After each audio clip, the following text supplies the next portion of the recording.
Bugünkü Asar dağlar guguldup ketip atır. Anlamına ana Galımcan'dan. Görün mü Galımcan'da? Bugün toktama istep atır Galımcan. Bugün kattı neyiz? Makavat kat açıldı da bugün. Ana sılakçılar ülgönemeyatır koyuyor. Görün mü? Ana Polat Kökün bugün tamakın bärini katırdı. Greşki jegizdi Polat Kökün bugün. Takarat'a gitti. Öldüler görün mü?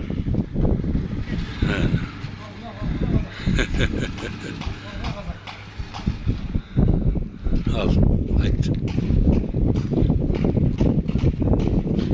Ko'rsat jamaling mastonalarga, ishqingda kuygan parvona devonalar.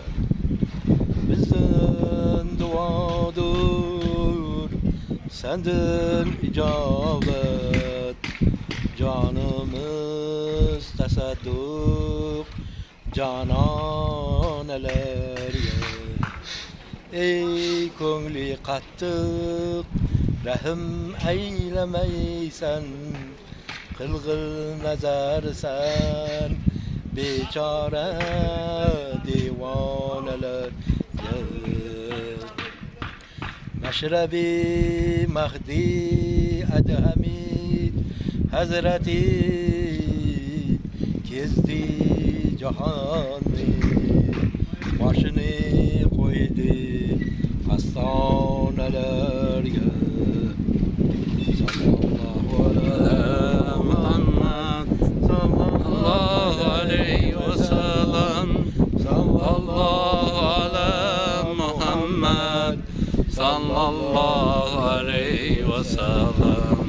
Sallallahu aleyhi Muhammed sallallahu aleyhi ve sellem. Sende canımız var, seni deyip yanadırmız. Ta ki gözümüzde yaş töküp tolğanadırmız. Şundan kıyamet eşigi asanasida, İşqin gamida nara urur.